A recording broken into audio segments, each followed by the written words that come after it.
5 کے تحت election commission Pakistan از سر نو حلقہ بندیاں کرانے کا قانونی طور پر پابند ہے۔ اسمبلیاں 9 اگست کو تحلیل ہوں گی۔ حکومتی اتحادیوں نے اتفاق کر لیا۔ خیال رہے کہ سابق حکومت بھی 2023 کے انتخابات نئی مردم شماری کے تحت کرانے کا فیصلہ کر چکی ہے۔ یہ فیصلہ 2021 میں سابق وزیر اعظم عمران خان کی زیر صدارت مشترکہ مفادات کونسل اجلاس میں کیا گیا تھا۔ پی ٹی آئی حکومت میں مشترکہ مفادات کونسل نے اس بات کی منظوری دی تھی کہ سال 2023 میں ہونے والے انتخابات نئی مردم شماری کے تحت ہوں گے۔ 7ویں مردم شماری مکمل کر کے الیکشن کمیشن کو حلقہ بندیاں مکمل کرنے کے لیے ڈیٹا دیا جائے۔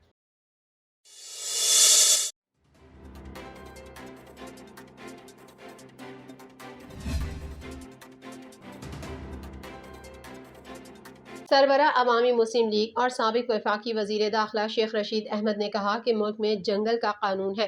10 اگست کو اتحادی تتر بتر ہو جائیں گے۔ سماجی رابطے کی ویب سائٹ ایکس ٹویٹر پر اپنے پیغام میں شیخ رشید کا کہنا تھا کہ حکومت جو صرف 4 دن کی مہمان اداکارہ رہ گئی ہے، ظلم و بربریت، چنگیزیت، دہشت گردی کی ایسی سیاہ تاریخ چھوڑ کر جا رہی ہے جو ہمیشہ سیاہ الفاظ میں یاد رکھی جائے گی۔ انہوں نے کہا کہ پولیس ہمارے گھروں سے گاڑیاں، گھڑیاں، کیش اور فون لے جاتی ہے، عورتوں اور بچوں کو لاپتہ کر دیتی ہے اور عدالتیں تماشا دیکھتی رہ جاتی ہیں۔ اگر غلطی سے ان کی ضمانت لے لی جائے تو جیل کے دروازے پر ہی دوسرے کیس میں گرفتار کر لیا جاتا ہے۔ رات بھی اسلام آباد پولیس میری وجہ سے میرے دوست کے گھر توڑ پھوڑ کر کے ایک ملازم کو اٹھا کر لے گئی ہے۔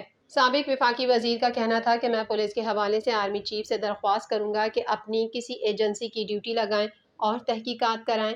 اشفاق وڑائچ، شفقت فیض اور سی پی او راولپنڈی کے رویے سے اداروں کے مقام اور شہرت کو ایسے لوگ کتنا نقصان پہنچا رہے ہیں۔ سربراہ عوامی مسلم لیگ نے مزید کہا کہ سپریم کورٹ کے کل کے فیصلے نے الیکشن کمیشن کو واضح ہدایت جاری کر دی ہے کہ الیکشن کمیشن انتخابات کی تاریخ از خود آگے نہیں بڑھا سکتا۔ نگراں وزیر اعظم وہی آئے گا جس کو لانے والے لائیں گے، باقی کمپنی کی مشہوری ہے اور جمعہ جنج کے ساتھ ہے۔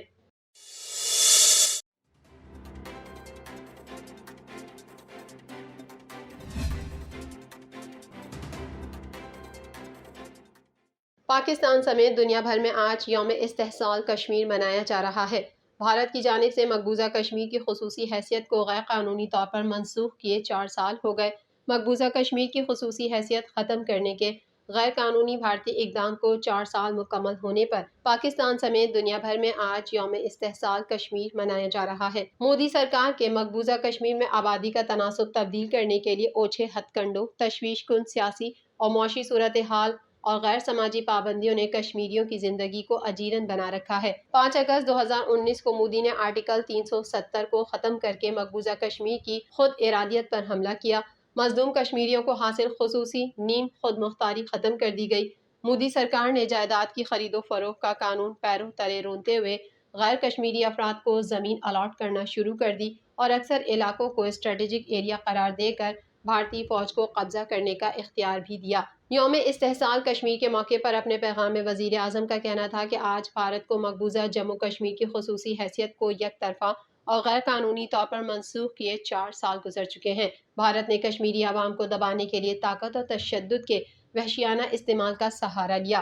بھارت نے مقبوضہ جموں کشمیر کی بین الاقوامی طور پر تسلیم شدہ متنازع حیثیت کو تبدیل کرنے کے لیے اقدامات کا ایک سلسلہ بھی شروع کیا ہے۔ یوم استحصال کے موقع پر اپنے خصوصی پیغام میں صدر مملکت ڈاکٹر عارف الوی کا کہنا تھا کہ 5 اگست 2019 کو بھارت نے غیر قانونی طور پر بھارتی زیر تسلط جموں کشمیر میں اپنی غیر قانونی اور یک طرفہ کارروائیوں کا آغاز کیا۔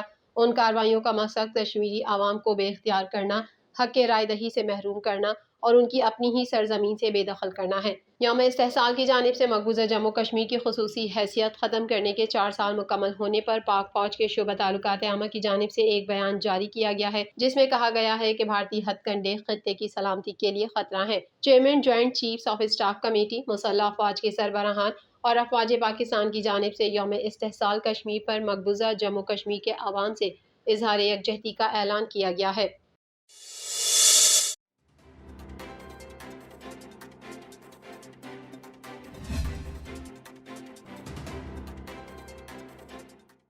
پنجاب، سندھ کے کچھ شہروں میں بارش، گرمی کی شدت میں کمی، موسم دل فریب ہو گیا۔ اسلام آباد، گجرانوالہ، تھر پارکر، بدین، خیرپور اور رحیم یار خان میں رات گئے تیز بارش ہوئی۔